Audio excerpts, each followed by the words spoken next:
Hello everyone, welcome to store academy.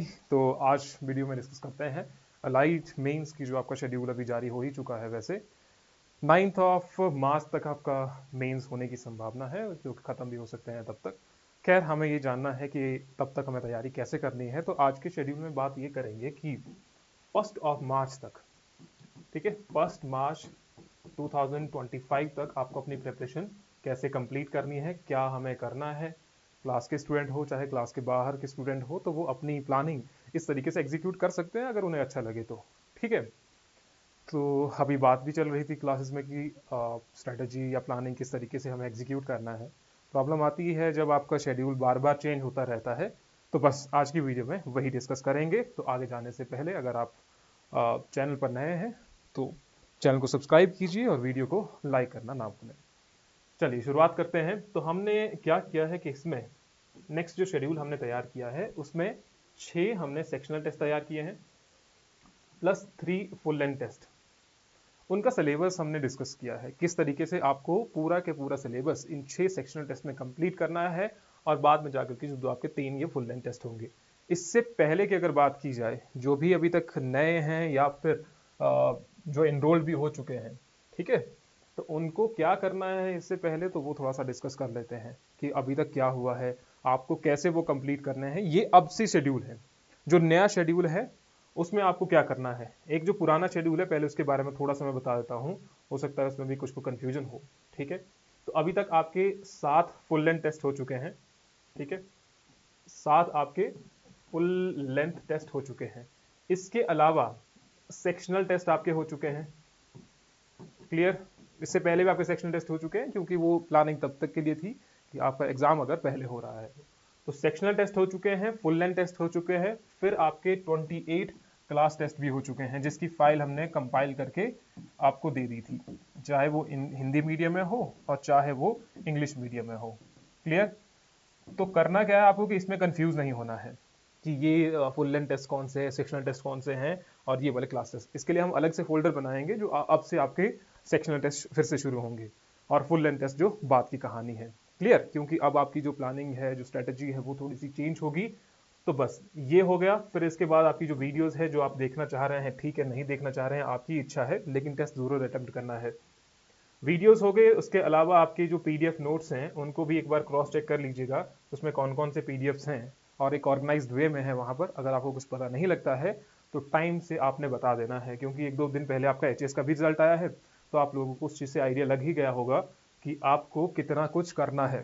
जिसमें से 10 vacancies लगभग खाली रह गई, 30 वैकेंसीज थी तो 30 वैकेंसीज खाली। ऐसा नहीं है कि अलाइड में भी पूरी की पूरी वैकेंसीज भरी जाएंगी, ठीक है, तो उसमें भी खाली रहने की चांसेस बहुत ज़्यादा हैं क्योंकि मेंस क्वालिफाई नहीं हो पाता है। तो आपको करना क्या है कि भैया आपको मेंस क्वालिफाई करना है कैसे भी करके, जी जान लगा दो चाहे। ठीक है। तो चलिए नेक्स्ट पे बात करते हैं कि आपको अब नए सिरे से क्या करना है। तो नए सिरे से जो आपका वीक 1 है वो आज से ही शुरू होता है। 7 जनवरी 2025 से 14 जनवरी 2025 तक शुरू होगा फर्स्ट वीक। क्लियर। तो फर्स्ट वीक में आपका ये शुरू हो गया। ये लगभग 54 डेज का प्लानिंग की गई है। तो 54 डेज की प्लानिंग है लगभग ये। तो पहला हो गया आपका 7 जनवरी, आज से शुरू हो गया शेड्यूल। 14 जनवरी 2025 को आपको क्या करना है, इससे पहले एक दिन पहले यानी कि 13 को आपका सेक्शनल टेस्ट 1 होगा। इसका डिटेल्ड सिलेबस नीचे जाकर के है कि आपको हिंदी ग्रामर में क्या पढ़ना है, इंग्लिश ग्रामर में क्या पढ़ना है, हिस्ट्री एंड पॉलिटिकल एवोल्यूशन में क्या पढ़ना है, या फिर आपको फाउंडेशन ऑफ इंडियन पॉलिटी में क्या पढ़ना है, फिजिकल ज्योग्राफी, यहाँ पर करंट अफेयर है हिमाचल का, नेशनल का। Then we have revise all the topic for sectional test. तो इस तरीके से आपको डेज को शेड्यूल करना है। कैसे करके देखो, डे 1 में आपने हिंदी ग्रामर का ये पढ़ लिया, संधि, समास, मुहावरे और ऐसे राइटिंग। फिर आप डे 2 में गए 8 तारीख को, फिर आपने इंग्लिश ग्रामर के parts of speech, subject verb agreement, article और प्रेसिज राइटिंग, इनका रिवीजन करना है आपको सिर्फ। फिर बाद में जाकर के history and political evolution, revolt of 1857, इसके बारे में पढ़ लिया डे 3 में। फिर आपका sectional foundation of Indian polity पढ़ लिया, करंट अफेयर पढ़ लिया थोड़ा सा, कौन सा, अब मार्च और अप्रैल 2024 का। फिर फिजिकल ज्योग्राफी एंड इकोनॉमी का थोड़ा सा रिवीजन कर लिया, बेसिक सा। और फिर 12 तारीख को पूरा के पूरा डिवीजन कर लिया और 13 तारीख को आपका टेस्ट होगा। 13 तारीख को जब आपने टेस्ट सबमिट कर दिया टाइम से, तो 14 तारीख को शाम को फिर उसके ऊपर हम फीडबैक देंगे कि आपको क्या करना था क्या नहीं करना था। तो वो 14 तारीख को होगा। ध्यान ये रखिएगा कि 14 तारीख के बाद जो सबमिट करेगा टेस्ट वो चेक नहीं करेंगे, ठीक है। जो नए जुड़ेंगे वो अलग इशू है, लेकिन जो क्लास के स्टूडेंट है अगर वो 13 तारीख के बाद सबमिट करते हैं, 14 तारीख 15 तारीख को सबमिट कर रहे हैं, तो वो चेक नहीं होगा। चेक आपका 14 जनवरी को ही होगा, 2025 को आपको फीडबैक मिल जाएगा कि आपको करना क्या है, जैसे कि अभी तक फीडबैक चलता ही आ रहा है। Then you will move on to the next वाले वीक के लिए, जो आपका शुरू हो जाएगा फिर 15/1/2025 से 22/5/2025 तक। फिर आप क्या करेंगे, ये वाक्य विन्यास, शब्द विभेद, लिंग पढ़ेंगे, गद्यांश पद्यांश, ये हो गया, और इंग्लिश ग्रामर का tense, active voice, passive voice का रिवीजन करेंगे। और फिर यहाँ पर सोशल रिफॉर्म मूवमेंट्स हो गए, जैसे स्ट्रक्चर ऑफ इंडियन गवर्नमेंट हो गया, एग्रीकल्चर। देन वी हैव मई और जून का करंट अफेयर। फिर 20 तारीख को फिर से आपको सबका रिवीजन करना है जो आपने उस वीक में पढ़ा था, और 21 तारीख को आपका टेस्ट होगा, और 22 तारीख को फीडबैक मिल जाएगा। सेम आपको वीक 3 में करना है कि 23/1/2025 से लेकर के 30/1/2025 तक ये होगा, और ये आपके टास्क होंगे जो आपको कंप्लीट करने हैं। और ये सारा का सारा जितना भी ये वाला सिलेबस है ये आपको रिवाइज करना है, और 28 तारीख को आपका ये टेस्ट हो जाएगा, और 29 तारीख को आपको टेस्ट देना है, और 30 तारीख को आपको फीडबैक मिलेगा, ठीक है। तो स्टार्टिंग के जो 4 दिन हैं, 1 2 3 4 है ना, 5 दिन, 4 का दिन आपको क्या करना है, इसका 24 25 26 27 ये करना है, और लास्ट में आपको फीडबैक मिल जाएगा। क्लियर। देन वी हैव आगे वाला वीक जो है, वीक 5 हो गया, वीक 6 हो गया, इसकी पीडीएफ हम आपके साथ शेयर कर देंगे। उसके बाद आपके होंगे फुल लेंथ टेस्ट, ठीक है। फुल लेंथ टेस्ट कब से शुरू हो रहे हैं, 24/2/2025 से लेकर के 1/3/2025 तक। तो यानी कि 24 फेब तक। इससे पहले आपके सेक्शनल टेस्ट हो चुके हैं, फुल लेंथ टेस्ट हो चुके हैं। ये बस आपको और ज्यादा मोटिवेट करने के लिए, और ज्यादा जो एरर आप गलतियां कर रहे हैं उनको ठीक करने के लिए है, क्योंकि सेक्शनल टेस्ट आप जितने अटेम्प्ट करेंगे उतना बेहतर है। देन वी है दिस कि भैया इस तरीके से आपने फुल लेंथ टेस्ट अटेम्प्ट किया, जो कि 24 तारीख को पूरा का पूरा आपने रिवाइज कर दिया 24 फरवरी को। फिर 25 तारीख को आपका फुल लेंथ टेस्ट होगा हिंदी का। 26 तारीख को फिर आपने इसका ही देखना है कि भैया क्या क्या गलतियां हो रही हैं। देन 27 तारीख को फुल लेंथ टेस्ट 2 इंग्लिश का होगा। आपको 28 तारीख को देखना है कि कौन कौन सी गलतियां की है उसी टेस्ट में। Then we have full length test GS का, और 1 तारीख को आपको फिर से एनालाइज करना है, 1 या 30 तारीख को, अच्छा 29 का होगा, 28 का तो नहीं है। और फिर आपको ये रिवाइज करना है, देख लीजिएगा, है ना। अब ये वाला जो हमने बताया यहाँ पर, इसमें कंफ्यूज नहीं होना है, ये वही सिलेबस है जो यहाँ पर है ऊपर। This is the detailed syllabus, ठीक है। ये डिटेल्ड सिलेबस है, जैसे कि हमने 1 में देखा था। तो जो सेक्शनल टेस्ट 1 है, जो 7 तारीख से शुरू हुआ 14 तारीख तक, उसमें आपको क्या करना है उसके बारे में ये डिटेल सिलेबस है कि भैया आपको करंट अफेयर पढ़ना है, मैंने ऊपर बताया, मंथ बता दिया है ऊपर। हिंदी व्याकरण में आपको क्या क्या पढ़ना है, ठीक है। ऐसे राइटिंग में एक आएगा सोशल टॉपिक से, जैसे कोई नारी सशक्तिकरण हो गया, या कुछ भी ऐसे सोशल बिहेवियर से रिलेटेड हो गया। फिर एक आएगा एब्स्ट्रैक्ट टॉपिक, कोई संघर्ष ही जीवन है, इस तरीके के कुछ एक टॉपिक्स आपके हमें क्या करना है, पूरे के पूरे सिलेबस को बहुत अच्छे तरीके से कवर करना है, उसके लिए ये जरूरी है। ट्रांसलेशन आएगा, इंग्लिश ग्रामर का, ऐसे राइटिंग आएगा, जैसे हो सकता है इंपॉर्टेंस ऑफ डिसिप्लिन, एक एब्स्ट्रैक्ट टॉपिक इस तरीके से, जैसे यहाँ संघर्ष ही जीवन था। एक आएगा personal topic, the role of books in your life, जो आपसे संबंधित हो सका। जरूरी नहीं यही आएंगे, ये तो आपको करने ही करने हैं, है ना, ये तो आपको करने ही करने हैं। इसके अलावा जो आपको टॉपिक्स है वो हम देंगे, जरूरी नहीं है यही पूछा जाएगा। फिर ग्रामर, पार्ट्स ऑफ स्पीच आप पढ़ रहे हैं, राइटिंग, स्पेसिफिक स्किल आप देख रहे हैं। हिस्ट्री में आपको पढ़ना है हिमाचल की emergence and growth of the early medial states, Kullu, Kangra और चंबा। फिर आपका मुगल्स और सिख के साथ क्या रिलेशन थे, ट्रिटी ऑफ सगौली हो गया, hill state under colonial rule, grants हो गया, सनद किस तरीके से दी जा रही थी, establishment of the British cantonment, national movement with special reference to the Prajamandal movement, और evolution of the Indian political, अच्छा ये पॉलिटी का हो गया सिलेबस। ज्योग्राफी में आपको क्या क्या पढ़ना है। Then we have Indian economy में आपको क्या क्या पढ़ना है। आपको सिर्फ रिवाइज करना है ना, हो सकता है आपको ये सिलेबस लगे ये बहुत बड़ा हो गया सिलेबस, ऐसा कुछ नहीं है। आपने ये सब चीजें पहले पढ़ रखी हैं, जिसने नहीं पढ़ रखी है तो भैया उसके लिए अलाइड तो अभी थोड़ा सा समय है, लेकिन आपको सिर्फ इसका रिवाइज करना है। Then we have disaster management का क्या आएगा, और मॉडर्न हिस्ट्री से आपको क्या पूछा जाएगा, 1857 की क्रांति के बारे में आपको यहाँ पर सेक्शनल टेस्ट 1 में आपको पूछा जाएगा। तो this is the detailed syllabus, week 2 का डिटेल्ड सिलेबस। ऊपर शॉर्ट में सिलेबस था, यहाँ पर डिटेल में सिलेबस है, ठीक है। इस तरीके से ही आपका वीक 3 में क्या पूछा जाएगा। देन वी हैव वीक 4 में आपको क्या पूछा जाएगा, जैसे और नेक्स्ट है आपका I think week 4, this is the week 4। इसमें ही आपका महात्मा गांधी, क्लाइमेट चेंज हो गया, एनवायरनमेंट हो गया, मॉडर्न हिस्ट्री में अराइवल ऑफ महात्मा गांधी किस तरीके से यहाँ पर आए। एंड वीक 5 में संधि समास का ये हो गया, सेंटेंस ट्रांसफॉर्मेशन, वाक्य परिवर्तन, पार्ट्स ऑफ स्पीच, फिर से यहाँ पर एक इन्वायरमेंट का टॉपिक, एक जेंडर का टॉपिक, और उसके बाद economy and development of Himachal Pradesh, ये सारा का सारा आपको पढ़ना है।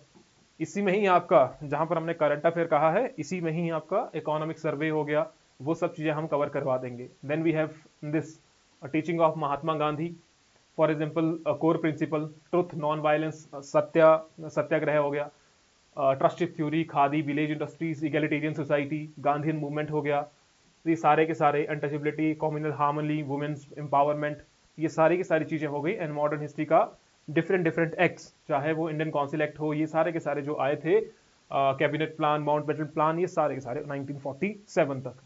देन वी हैव वीक 6 में आप क्या करेंगे, हो सकता है एक रिफ्लेक्टिव टॉपिक है कि गांधी जी के विचारों की प्रासंगिकता क्या है। एक पर्सनल टॉपिक आ सकता है कि मेरे जीवन का लक्ष्य क्या है, बताइए कि आपके जीवन का क्या लक्ष्य है, तो वो सब आ सकते हैं। आपको ये सिलेबस बनाया है, ठीक है। Then we have science and tech से हिमाचल प्रदेश की, यहाँ पर कुछ एक गवर्नमेंट स्कीम्स हो गई, तो ये पूरा का पूरा आपको हो गया। इसके अलावा आपको ध्यान क्या रखना है, इसके अलावा मेजर चीज क्या है, आपको रिवीजन करना है। सबसे इंपॉर्टेंट चीज इज दिस रिवीजन। अगर आप वो रिवीजन ही नहीं कर रहे हैं ना, तो भैया फिर दिक्कत है। इसके अलावा आपको करना है रिवीजन, जितने भी ये सेक्शनल टेस्ट हैं, जितने प्रीवियसली आपके टेस्ट हो चुके हैं, प्रीवियसली जो आपके चाहे वो क्लास टेस्ट हुए हैं, चाहे वो आपके फुल लेंथ टेस्ट हुए हैं, चाहे वो आपके सेक्शनल टेस्ट हुए जो प्रीवियसली हुए हैं, इसके अलावा जो अभी आपके टेस्ट होंगे, इनका भी आपने रिवीजन करना है। सबसे इंपॉर्टेंट चीज इज रिवीजन। नया आपने चाहे कुछ पढ़ना है, नहीं कोई इशू नहीं है, लेकिन जब तक आपने वो पुराना रिवाइज नहीं किया, तब इसका मतलब है आप आगे की ओर नहीं बढ़ रहे हैं। रिवीजन इज मस्ट, ठीक है। तो आपको क्या करना है, एक तो ये टेस्ट लिखते रहना है ताकि आपकी जो राइटिंग स्किल है वो मेंटेन होती रहे। दूसरा, आपको एनालिसिस करना है कि आपके कोर एरियाज कौन कौन से। ऐसा नहीं है कि टेस्ट दे दिया और फिर पता नहीं लगा कि भैया आपके वीक एरियाज कौन कौन से हैं। आपको वो वीक एरियाज आइडेंटिफाई करने हैं, हमें इस बेस से रिजल्ट चाहिए, चाहे कैसे भी करके आपको मेहनत करनी है। हम अपनी तरफ से पूरा एफर्ट्स दे रहे हैं। आपको टाइमली प्रैक्टिस करनी है ताकि आपको पता लगे कि आपकी स्पीड कितनी है। मैंने कहा था कि 17 वर्ड्स पर मिनट, ये आपकी स्पीड होनी चाहिए। आप लिखो, अगर आपके 3.5 घंटे जा रहे हैं तो उसको रिड्यूस करो, उसको 3 घंटे तक ले आओ। इतना आपने रिड्यूस करना है। अपनी राइटिंग स्किल को और ज्यादा सुधारो। जो हाई वेटेज एरियाज है उस पर फोकस करो, जैसे कि गद्यांश, पद्यांश, ऐसे राइटिंग हो गया, आपका ट्रांसलेशन है, पैसेज राइटिंग हो गया। जो भी आपके कोर एरियाज है जहां पर नंबर ज्यादा आ सकते हैं, चांसेस है, तो वो अच्छे करो। ग्रामर वाला पोर्शन आप सभी का अच्छा होना चाहिए। वहां पर अगर 50 नंबर की है तो लगभग 30 नंबर आपके बने होने चाहिए। क्लियर? तो ये अभी तक आप सब चीजें क्लियर कर चुके हैं, लेकिन फिर भी कुछ अगर डाउट है, लास्ट थिंग इज हेल्थ। अपनी हेल्थ का पूरी ध्यान रखिएगा। अभी तक भी प्रीवियसली कुछ एक स्टूडेंट जो थे वो बीमार हो गए थे। 2-4 के हमें मैसेज आ गए थे कि हम बीमार हो गए हैं, और ऊपर से मेंस होने वाला था। ऐसा लग रहा था कि हो सकता है मेंस 10 दिन के बाद हो जाए, 10-15 दिन के आसपास हो जाए, लेकिन वो बीमार पड़ गए थे। इसीलिए आपको बीमार नहीं होना है, ठीक है। बीमार तो बिल्कुल भी नहीं होना है। इसके लिए आपको एक हेल्दी डाइट मेंटेन करनी पड़ेगी, सोना भी ठीक ही पड़ेगा। लगभग आप 7 घंटे सो रहे हैं तो अच्छा है, ठीक है। 7 घंटे से ज्यादा सोना भी फिर बुरी बात है, क्योंकि 7 घंटे से भी ज्यादा सो रहे हैं। तो एक तो आपको हेल्दी खाना पड़ेगा उसके लिए, और दूसरा आपको अच्छी नींद लेनी पड़ेगी। तो ये 2 चीजें हैं जो आपको मेंटेन करनी है। खाना पीना सही रखिए, पानी अच्छे से पीजिए, ठीक है। और हो सके तो अभी डिस्टेंस थोड़ा सा मेंटेन रखिए, दूसरों से बातचीत कम करिए, सोशल मीडिया का बहुत कम प्रयोग कीजिए। जो भी आपके पास ये लगभग 2 महीने हैं, 2 महीने में नहीं, उससे भी कम है, लेकिन फिर भी जितना आपके पास टाइम है उसे सही तरीके से यूज कीजिए। जितना अच्छे तरीके से यूज करेंगे तो आपको लगेगा कि ये फ्रूटफुल था, ये आपकी जो मेहनत थी वो फ्रूटफुल थी।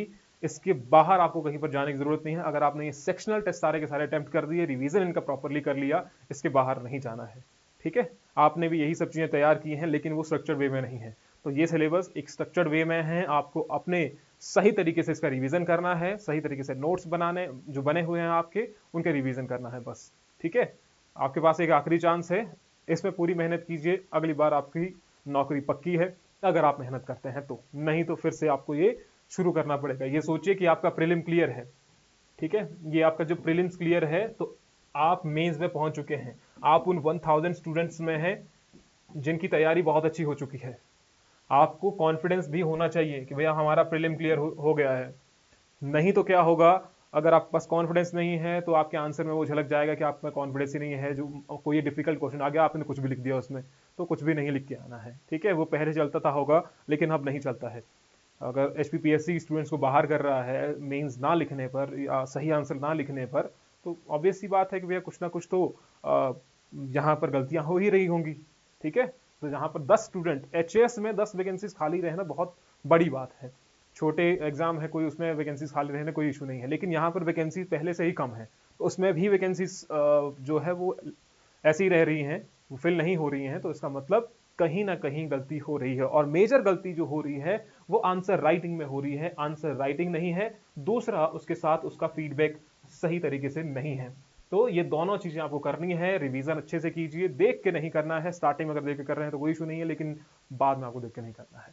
ठीक है, तो ये सब चीजें हैं, इन सब का ध्यान रखिएगा, दिमाग में फीड कीजिए। नहीं हो रहा है फिर से ट्राई करो, शेड्यूल बनाओ अपने तरीके से, जैसा आपको सही लगता है। ये सेक्शनल टेस्ट अटेम्प्ट करो। ठीक है, बाकी मिलते हैं आपसे नेक्स्ट क्लासेस में।